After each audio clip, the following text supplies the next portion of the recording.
Hello everyone, welcome to Jaya cooking house.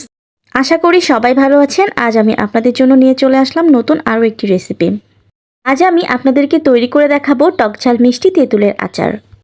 আচারটা বানানোর জন্য আমি 1 কেজি পরিমাপ তেঁতুল কিনে এনেছি বাজার থেকে খোসাসহ। এই যে আপনারা দেখতেই পাচ্ছেন, আমি খোসাগুলোকে খুব সুন্দরভাবে ছাড়িয়েও নিয়েছি। এই পর্যায়ে আমি আপনাদেরকে আচার বানানোর পুরো প্রসেসটাই দেখিয়ে দিচ্ছি। তো এই আচারটা বানানোর জন্য আমি প্রথমে কড়াইয়ে সরিষার তেল দিয়ে দিচ্ছি। তেঁতুলের আচারটা ডুবো তেলে ডুবিয়ে রাখার প্রয়োজন হয় না, এজন্য আমি যেটুকু তেল দিয়েছি সেটাই যথেষ্ট। এখন আমি এই গরম তেলের ভেতরে দিয়ে দেব খেজুরের গুড়।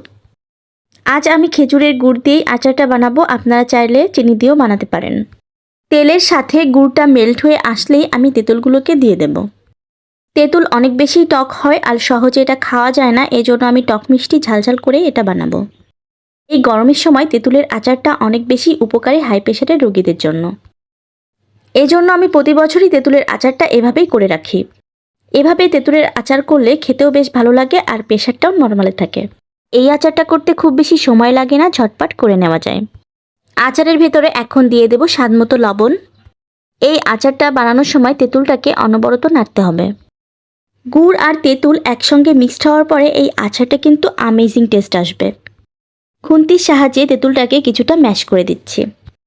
এ পর্যায়ে একটু লবণটাকে দেখে নেবেন, যদি লবণে কম মনে হয় তাহলে আরও একটু লবণ অ্যাড করে নিতে হবে। আমি আগে থেকেই 5 ফোড়ন আর শুকনো মরিচ ভেজে রেখেছিলাম। এই 5 ফোড়ন আর শুকনো মরিচের গুঁড়াটা আমি এখন তেঁতুলের ভেতরে দিয়ে দিচ্ছি। এই 5 ফোড়নের ঘ্রাণটা এত বেশি চমৎকার হয় যে কোনো আচারই অনেক বেশি টেস্টি হয়ে উঠবে।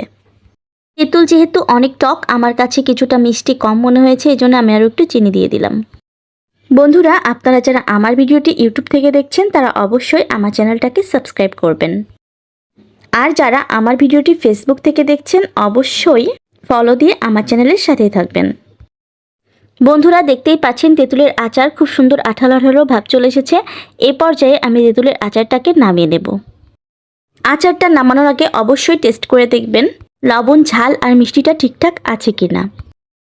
এই আচারটা আপনারা অবশ্যই কাচের বয়ামে সংরক্ষণ করবেন, আর সারা বছর আপনারা এই আচারটা খেতে পারবেন।